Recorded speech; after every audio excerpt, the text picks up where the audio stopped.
इकडे ज्या मागण्या करण्यात आल्या होत्या त्या मागण्या सरकारने मान्य केल्या, त्यामुळे आम्ही थांबतोय काही दिवस असं त्यांनी काही वेळ दिली आहे तसं काही मी माहिती घेते फक्त. लक्ष्मणराव हाके आणि वाघमारे आणि त्यांचे सहकारी हे वडीगोद्री येथे उपोषणाला बसले होते. त्यांना मी भेट देखील दिली होती. त्यांच्याशी त्यांच्या तब्येतीची चौकशी मी वेळोवेळी करत होते. कालच आमची सर्व विविध संघटनांची आणि नेत्यांची बैठक ही मुख्यमंत्री एकनाथजी शिंदे आणि दोनही उपमुख्यमंत्र्यांच्या उपस्थितीमध्ये झाली. त्यामध्ये आम्हाला जे मांडायचे होते विचार ते मी मांडलेले आहेत आणि बाकीच्याही नेत्यांनी आणि संघटनांनी मांडलेले आहेत. त्यानंतर त्यांनी एक डेलिगेशन तयार केलं. त्या डेलिगेशनला मला वाटतं लक्ष्मणराव हाके आणि वाघमारेंचं उपोषण सोडवण्यासाठी त्यांनी पाठवलेलं आहे.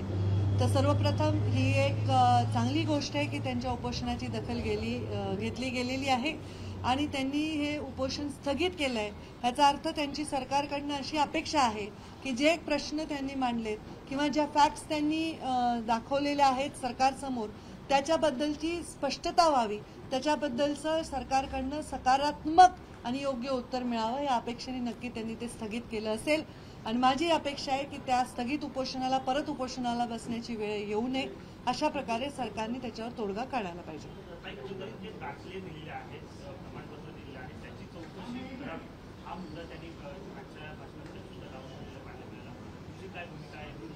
ते पहा, लक्ष्मणराव हाके आणि वाघमारे आणि त्यांच्या सहकार्याने जे उपोषण केलेलं आहे त्याच्यामध्ये त्यांनी ज्या मागण्या दिलेल्या आहेत, कोणीही उपोषण करते, आता मध्ये एसटी कामगारांचे उपोषण चालू होते, मराठा समाजाच्या मागण्यांचे उपोषण चालू होते, या सगळ्या उपोषणकर्त्यांनी जे काही मागण्या दिल्या आहेत तसंच लक्ष्मणराव हाकेंनी आपले मत आणि मागण्या सांगितलेल्या आहेत.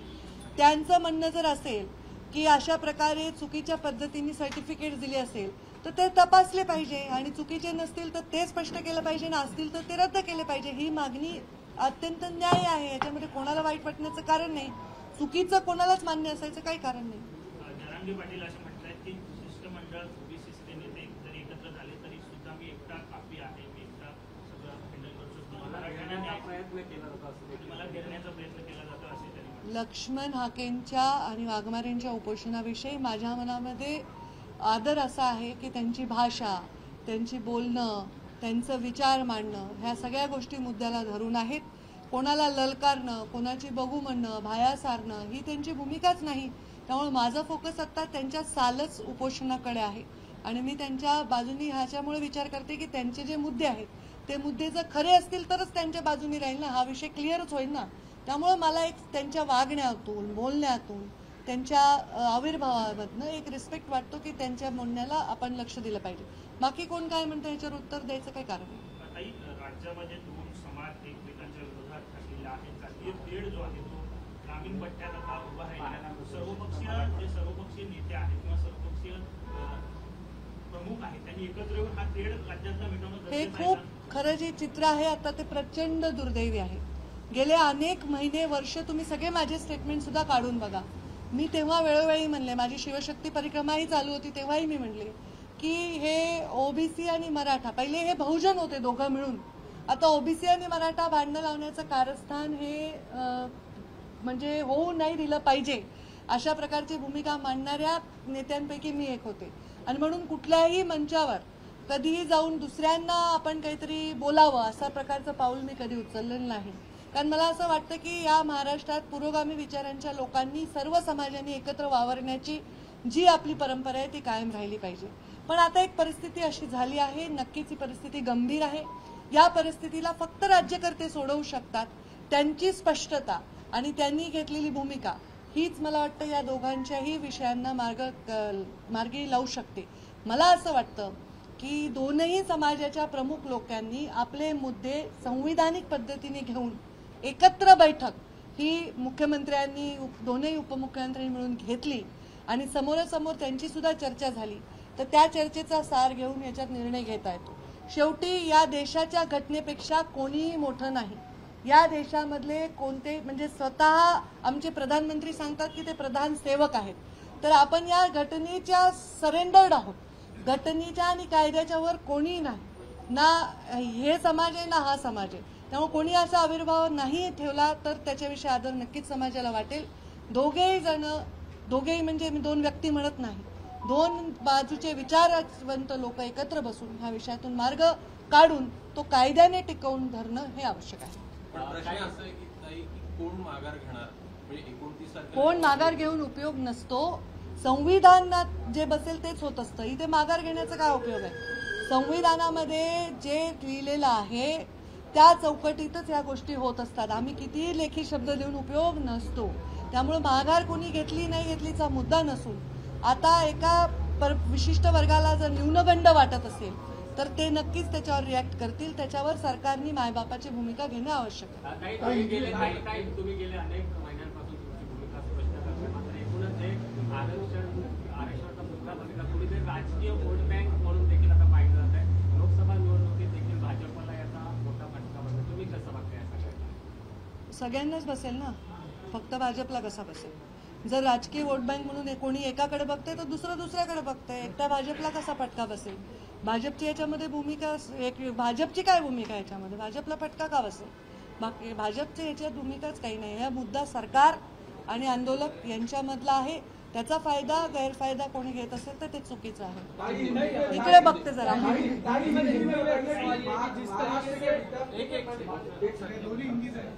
ऐसा है कि जिस तरीके से आज आंदोलन स्थगित किया गया, भुजबल साहब हो या बाकी सारे मंत्री वहाँ पहुंचे और जो आश्वासन दिए गए कि आपकी एक समिति बनाई जाएगी और जिसमें सारे ऑब्जेक्शंस जो आए हैं, खासकर जो कुल भी सर्टिफिकेट जारी किए गए उनको लेकिन बड़ी गंभीरता से उन चीजें कही है. सरकार इसे टाइम बाउंड पीरियड में पूरा कर पाएगी क्या, ये आपको लगता है क्या? और जिस तरह से आंदोलन स्थगित किया गया है, एक कहीं ना कहीं सूझबूझ की कहीं ना कहीं पहल की है ओबीसी आंदोलन ने, ऐसा लगता है क्या? मैं थोड़ा विस्तृत कहूँगी क्योंकि हिंदी पे पूरी तरह से बात है. सबसे पहले वड़ी गोदरी इस गांव में ओबीसी समाज के हमारे भाई लक्ष्मण हाके और वाघमारे ये अनशन पे बैठे थे. इस अनशन के माध्यम से वो कुछ कहना चाहते थे और सरकार उनकी सुने, वो उनकी इच्छा थी. उन्होंने कुछ बहुत ही अहम 2-3 मुद्दे रखे हैं और उनके ऊपर उनको क्लैरिटी चाहिए और वो सरकार की तरफ से आनी चाहिए, ऐसे उनकी अपेक्षा है. हमने उनको, मैं खुद उस अनशन को मैंने भेंट दी है और सरकार के डेलीगेशन, आज मैंने सुना कि एक 10-12 लोगों का डेलीगेशन वहाँ गया है और उन्होंने एक आश्वासन उनको दिया है कि कुछ टाइम बाउंड पीरियड में, मुझे जो समझ में आया है कि स्थगित हुआ है आंदोलन, ये विराम नहीं हुआ है, स्थगित हुआ है. तो कुछ टाइम बाउंड पीरियड में अगर उनको इन चीज़ों का जवाब मिलता है तो उनका समाधान इसमें हो सकता है. वैसे तो आरक्षण ये विषय संवैधानिक चौखट में लेने वाला, कायदे से लेने वाला निर्णय है. पेपर पे हम कुछ लिख के आरक्षण के बात का समाधान नहीं कर पाएंगे. पर मैं हाके जी का अभिनंदन करूंगी, वाघमारे जी का अभिनंदन करूंगी क्योंकि उन्होंने जिस तरह से इस आंदोलन को रखा, जिस तरह से उन्होंने अपनी बात रखी, उस बात रखने में एक समझदारी थी, सूझबूझ थी, अभ्यास था और एक बहुत ही अच्छे सात्विकता से उन्होंने इन विषयों को रखा है. उन्होंने आह्वान किया है, हम सब नेताओं ने आह्वान किया है कि कोई किसी को चोट नहीं पहुंचाए, कोई आतंक की भूमिका न ले, तो लोगों को, सामान्य नागरिकों को तकलीफ हो, ऐसे कोई भी कदम ना उठाए. तो इन चीज़ों से उनके बारे में उनका कद मेरी तो नज़रों में बढ़ गया है और मैं शुभकामनाएं देती हूँ कि आज जो डेलीगेशन वहाँ गया है वो डेलीगेशन उनका समाधान आज कर रहा है, इसलिए उन्होंने अनशन पीछे लिया है. पर वो जो स्थगित अनशन है वो कभी भी ना हो, ऐसा समाधान उनको मिले.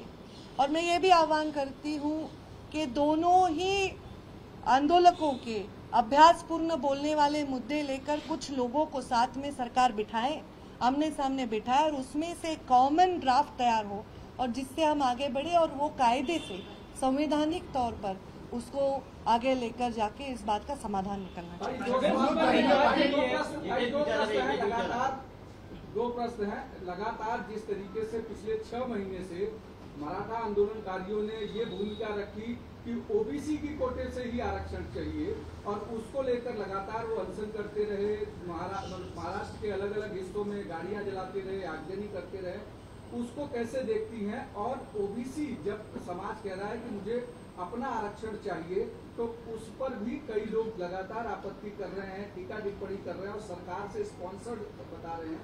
इन चीजों को कैसे देखती हैं? और सामने चुनाव था चूंकि लोकसभा का, क्या उसके लिए पूरी एक कॉन्स्पिरेसी काफी समय से रची गई ताकि ओबीसी वर्सेस मराठा किया जा सके महाराष्ट्र में? ये सारे सवालों के जवाब, क्योंकि मैं इस कुर्सी पे बैठी हूँ, आप मुझे ही पूछते जाएंगे।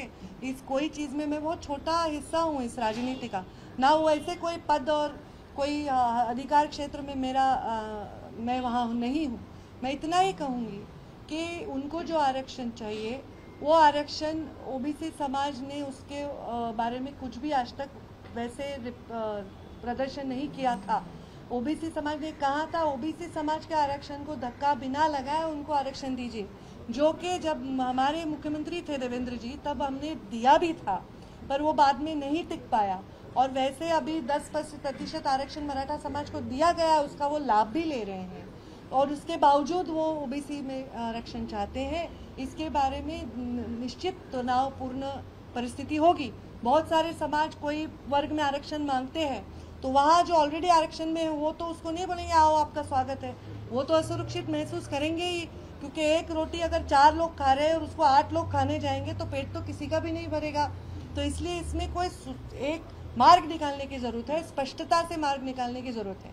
और जब भी ऐसे मुद्दे आते हैं तो उस पर राजनीति होती ही है, उसमें कोई उसका फायदा लेता है, कोई उसका नुकसान भुगतता है। तो ये वो समय की बात है, पर इसको हमेशा की तरह इसको सुलझाने की ज़रूरत है। हमारे महाराष्ट्र का एक अलग कल्चर है और इसको सुलझाने की ज़रूरत इसलिए है कि पीढ़ियों तक इसके जो घाव है ये और नासूर नहीं होने चाहिए, ऐसी मेरी इच्छा है। मनोज जरंगे पाटिल कह रहे हैं सरकार जानबूझकर दोनों समाजों के बीच दरार पैदा कर रही है। कौन कह रहे? मनोज जरंगे पाटिल। आपका क्या सवाल है? मैं जनगणनेची सुद्धा आता मागणी होऊ लागली आहे. हाँ, त्यावरती नक्की काय जातनिहाय जनगणना झालीच पाहिजे या मागणीचा आम्ही अनेक वेळा पुनर्विचार केलाय आणि आम्ही आताही ते करतोय। त्याच्यामुळे हे विषयच मिटतात ना, जेवढे आहेत तेवढे समोर येऊन जात। तुमच्या नावाच्या व्हिडिओ जो आहे तो मुंडे साहेबांचा एक व्हिडिओ व्हायरल केला जातोय, त्यामध्ये ते म्हणतात की मराठ्यांना राजकीय वगळता शिक्षण आणि नोकरीमध्ये आरक्षण जे आहे ते ओबीसी मधून दिलं पाहिजे किंवा दिलं पाहिजे, असं एक व्हिडिओ व्हायरल केला जातो। आता बघा, मुंडे साहेब हयात नाहीत। मुंडे साहेबांवर अनेक सभांमध्ये मी होते। मुंडे साहेब नेहमी सांगायचे की राजकीय आरक्षणाची मराठा समाजाला गरज नाही, कारण सर्व महत्त्वाचे पदांवर 288 पैकी 200 आमदार मराठा समाजाचे असतील, 48 पैकी 35-40 खासदार त्यांचे असतील, सगळ्या मार्केट कमिटीचे सभापती, सगळे पंचायत समितीचे सभापती, जिल्हा परिषदेचे अध्यक्ष, जिथे आरक्षण नाही ते सगळं मराठा समाजाचे जर असतील तर त्यांना राजकीय आरक्षणाची गरज नाही। त्यांच्या बाकी आरक्षणाला आमचा विरोध नाही, हे मुंडे साहेबांनी म्हटलं, हे आमचंही म्हणणे। परंतु कुणबीचे सर्टिफिकेट घेतल्यानंतर ह्या विषयांना मर्यादा येतात आणि त्यामुळे ज्यांचे सर्टिफिकेट ज्या GR प्रमाणे योग्य आहेत त्यांना दिले जावे, ज्यांचे नाही आहेत तसे कुठले दाखले त्यांनाही दिले असं म्हणणं लक्ष्मण हाकेंचं असेल तर ते तपासून घ्यावं।